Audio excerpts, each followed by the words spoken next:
Oh, Rebellious subjects, enemies to peace. Profaners of his neighbor stand still. Will they not hear?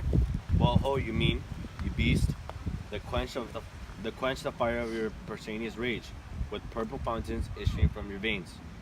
On pain of torture from those bloody hands, throw your mistempered weapons to the ground, and hear the sentence of your moved prince. 3 civil brawls, bred of an airy ward, by thee, old Capulet and Montague, have thrice distributed to the quiet of your streets, and made Verona's ancient citizens, cast by the grave beseeming ornaments, to wield o'er Parsians and hands as odes, cankered with peace, to part your cankered hate. If ever you distribute our streets again, your lives shall pay the forfeit of the peace. For this time, all the rest depart away. You, Capulet, shall go along with me, and Montauk, come you this afternoon, to know our father pleasure in this case, to old Freetown, our common judgment place. Once more, on the pain of death, all men depart. thought I have lost myself. I am not here. This is not Romeo, he's somewhere other. Tell me in sadness, who is that you love? What shall I groan and tell thee? Groan? Why no, but sadly tell me who. A sick man in sadness makes his will. A word ill urged to one that is so ill. Though in sadness, cousin, I do love you. I aim so near when I suppose you loved. A right good marksman, and she's fair, I love. A right fair mark, fair cause it's It will not hit you, miss. Shall not be hit. With Cupid's arrow she hath Dian's wit, and strong proof of chastity will argue. at the good heart's oppression. Why such is love's transgression? Griefs of mine own lie heavy in my breast, which thou wilt propagate to have repressed.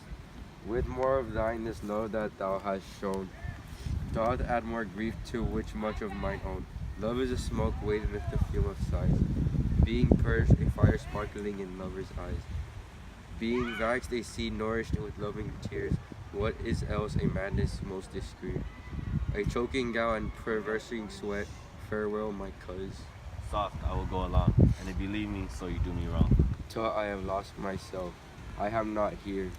This is not Romeo, he's somewhere other. Tell me in sadness, who is that you love? Romeo, what shall I groan? Oh, what the fuck? Good morning, cousin. Is the day so young? But news struck 9. I me, sad hours seem long.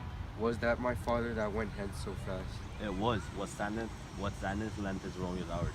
Not having at which having makes them short. In love? Out. Of love? Out of her favor where I am in love. Also that love, so gently in his view, should be dryness and rough in the proof. At last that love whose view is muffled still, should without eye see pathways to his will. Where shall we dine? Oh me, what fray was here? Yet tell me not, or I have heard it all. Here's much to do with hate, but more with me. Why then, O brooding love, O loving hate? O anything of nothing first, O heavy lightness, serious vanity, mishaping chaos of forms. Feather, O Lord, bright smoke, cold fire, sick hell. Still waking sleep that is not what it is. This love I feel love is not deep, though love is in love. No, 'cause I rather weep. Good heart at what? See where he comes, so please you step aside. I know his grievance and much be denied. I would thou wert so happy by this day to hear true shit. Come, madam, let's away. But also soon as the all-cheering sun should in the farthest east begin to draw, the shady curtains from Aurora's bed, and private in his chamber pens himself, shuts up his windows, locks fair daylight out, and makes himself an artificial night. Blackened, portentous, must his armor humor prove, unless good counsel may the cause remove. My noble uncle, do you know the cause? I neither know it or nor can I learn it, Have you imported him by any means? both by myself and many other friends, but he his own affections counselor is to himself. I will not say how true, but to himself so secret and so close, but so far from sounding and discovery as the build bit with an envious worm. Eerie he can spread his sweet leaves to the air, or dedicate his beauty to the same. Could we but learn from whence his sorrows grow, we would as willingly give cure as know. Where's Romeo? Have you seen him today? I'm glad he's not at the parade. Madame, an hour before the worshipped sun peered forth the golden width of the east, a troubled mind drove me to the walk abroad. When underneath the grove of sycamore, the westward rooted from the city inside, so early walking did I see your son. Towards him I made, but he was aware of me, and stole into the covert of the wood. I measured his affections by my own, begin one too many by the weird self. Pursue my humor, not pursuing his, and gladly shunned who gladly fled from me.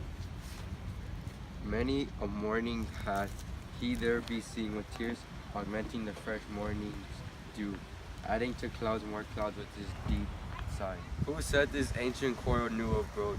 Speak, nephew, were you by when it began? Here were the servants of your adversity, and yours close fighting ere I did approach.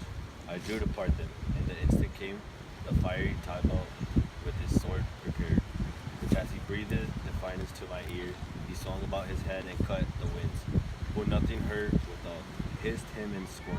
While we were interchanging thrusts and blows, came more and fought on part and part, till the prince came who parted either part. Where's Romeo? I didn't see him today. He wasn't afraid.